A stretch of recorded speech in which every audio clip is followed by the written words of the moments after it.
સૌપ્રથમ વાત કરીએ રાજકોટની। રાજકોટ મહાનગરપાલિકાના લોક દરબારમાં ભાજપના નેતાઓનો પરસેવો છૂટ્યો। વોર્ડ નંબર 11માં યોજાયેલા લોક દરબારમાં પ્રાથમિક સુવિધાઓને લઈ રહેવાસીઓએ મેયર સહિત પદાધિકારીઓ તેમજ અધિકારીઓનો ઉધડો લીધો।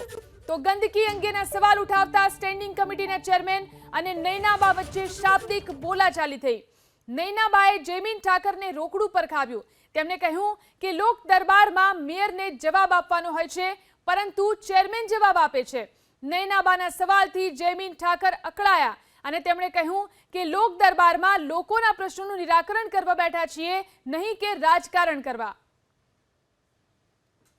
આપણે લોક દરબાર કરો એ આપની પ્રાથમિક ફરજ છે, કારણ કે પ્રી મોન્સૂન કામગીરીના નામે આપણે નિંદો કરી છે। આપ ઘણા વર્ષો થઈ ગયા રહો છો એટલે આપને ખ્યાલ છે કે કેટલું પાણીનો ખરાબ થાય છે, એના લીધે કેટલા રોડ રસ્તાઓ ખરાબ થાય છે, કેટલા મોટા ખાડા પડ્યા છે અને ગંદકી પણ કેટલી થાય છે।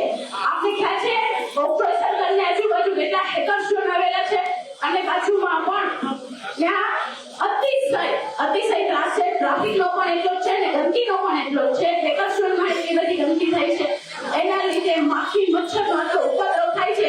તો હોકિંગના નામે આપણે કામગીરી જીરો કરી છે અને હજી ટ્રાફિકની સમસ્યા પણ એટલી છે।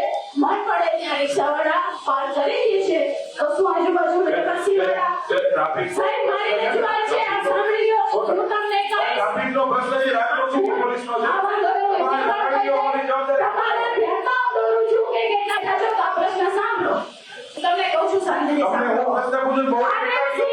ભેરવવામાં આવ્યું છે બહુડી ગામ, તો તાલુકા પંચાયતને રેવન્યુ રેકોર્ડમાં Rajkot municipal corporation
municipal corporation આખી ટીમ આવવાની હતી, પણ આપણે જોઈ અમે જ્યારે રજૂઆત કરી, અમારી પહેલા પણ ઘણા લોકોએ રજૂઆત કરી।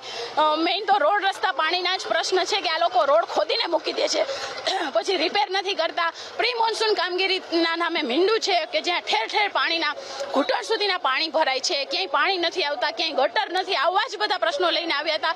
અમે પણ રજૂઆત કરી કે પ્રી મોન્સૂનના કામગીરી તમે ઝીરો કરી છે, ક્યાંય ફોગિંગ નથી થતું, ઠેર ઠેર કચરાના ઢેર છે, હેકર ઝોન છે, ત્યાં કચરા પેટીઓ મૂકવામાં નથી આવતી, એના લીધે ગંદકી વધે છે, રોડ રસ્તાઓ એના લીધે બ્લોક થાય છે, ગટરો બ્લોક થાય છે।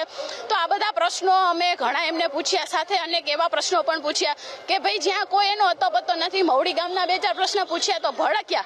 અને મેઇન વસ્તુ તો એ છે કે મેયરે જવાબ દેવાના હોય એની બદલે સ્ટેન્ડિંગ કમિટીના ચેરમેન કેમ જવાબ દે છે? શું મેયરનું કોઈ અસ્તિત્વ નથી? મેયર શું અજાણ છે? ત્યાર સુધી સ્ટેન્ડિંગ કમિટીના ચેરમેન જ જવાબ દઈ રહ્યા હતા। બેન પોલિટિકલ વાત કરતા હતા। ભારતીય જનતા પાર્ટીના શાસકોનો અમે લોકો લોક દરબાર કરવા આવ્યા છીએ। આ લોક દરબારની અંદર રાજનૈતિક દરબાર ન બનવો જોઈએ। રાજનૈતિક દરબાર બનાવવો હોય તો ચુનાવના મેદાનમાં આવવું જોઈએ, અને ભૂતકાળમાં કોંગ્રેસ ચુનાવના મેદાનમાં આવી જ હતી, 4 બેઠક જીતા છે। રાજકોટની પ્રજાએ મહાનગરપાલિકામાં 4 કોર્પોરેટરને ખાલી પ્રજાએ મત આપ્યા છે। એટલે અમે લોકો બહુ ક્લિયર છીએ કે પ્રજાના માટે જ્યારે લોક દરબાર હોય ત્યારે રાજનૈતિક વાત ન કરવી જોઈએ। મેં જેમ કીધું એમ ચોમાસામાં અમે બેઠા છે, એટલે ફરિયાદ અમારી તૈયારી સાંભળવાની, પણ જ્યાં સુધી ડીઆઈના કામો ચાલુ છે ત્યાં સુધી આ વોર્ડની અંદર થોડા ઘણા પ્રશ્નો રહેશે જ। જ્યારે ડીઆઈનું કામ પૂરું થઈ જશે ડિસેમ્બર સુધીમાં, વોર્ડ નંબર 11માં ડીઆઈના કામો અમે લોકો પૂર્ણ કરવા જઈ રહ્યા છીએ અને પછી રોડનું સેટઅપ થશે। રોડ રસ્તાનું લેવલ નથી એટલે વરસાદી પાણી ભરાય છે। અનેક વખત રજૂઆત કરી, ત્યાં વસાવા સાહેબ 2-3 વખત આવીને જોઈ ગયા, પણ હજી કોઈ નિકાલ થયો નથી. આમાં રજૂઆત કરી છે, પણ હવે એ નિકાલ થાય અને પ્રશ્ન હાથમાં લે ત્યારે વાત કહેવાય કે થયો. આ 2 વર્ષથી સમસ્યા છે. 2-3 વખત કરી, દર વર્ષે કરી છે. ચોમાસું આવે એટલે એ જ પોઝિશન, કારણ કે એમાં લેવલ જ નથી કરી શકતા. 15 દિવસ પહેલા નાના માવા રોડ ઉપર જે શોટ લાગવાની જે ઘટના ઘટી એ મારી દીકરી હતી. રાજકોટના દરેક રાજમાર્ગ ઉપર ડિવાઈડર ઊંચા છે, તો નાના માવા રોડ ઉપર જ ડિવાઈડર કેમ નીચા છે? જો એ ડિવાઈડર ઊંચા હોત તો કદાચ આ ઘટનાનો ભોગ ન બનત. એટલે મેં અટાણે લોક દરબારમાં રજૂઆત કરી છે કે ટૂંક સમયમાં તંત્ર આજે લોક દરબાર યોજ્યો છે તો અમને ખાતરી આપે કે નાના માવા રોડના ડિવાઈડર ઊંચા જે બીજા રાજમાર્ગો ઉપર છે એટલે હાઇટમાં ક્યારે લેવામાં આવશે. એટલે અટાણે અમને ખાતરી આપી છે ટૂંક સમયમાં અમે નાના માવા રોડના ડિવાઈડર ઊંચા લઈશું અને ભવિષ્યમાં આવી કોઈ ઘટના ન ઘટે એવી ખાતરી આપી છે. રજૂઆત એ જ છે પાણી બાબતની, ગટરની અને સ્ટ્રીટ લાઇટની. આની પહેલા 3 રજૂઆત કરેલી છે. હવે વારંવાર રજૂઆત કર્યા છતાં કાંઈ કોઈ ઉકેલ આવતો નથી, જેથી કરીને રોડ ઉપર ખાડા પડેલા છે કે જ્યારે અમે RMC ને ફોન કરીએ ત્યારે માટીનું ટ્રેક્ટર લઈને આવે, એ માટીનું ટ્રેક્ટર રોડ ઉપર નાખે છે, તો એ રસ્તો કેવો થઈ જાય? અમારે આ સમસ્યા છે સાહેબ 10 વર્ષથી. રજૂઆતમાં સમજી લ્યો ને 300 વખત રજૂઆત કરી છે. મારી રજૂઆત તો એ છે કે આ બધાને આ કાન આપને બધાને આપ્યા છે. રોડમાં બધા અધિકારીઓ ફરતા નથી, એને ખબર જ છે કે આવડા ખાડા પડ્યા છે, પાણી ભરાણા છે. અમારે રોડ, રસ્તા, પાણીની બધી સુવિધા છે જ નહીં અહીંયા, બરાબર.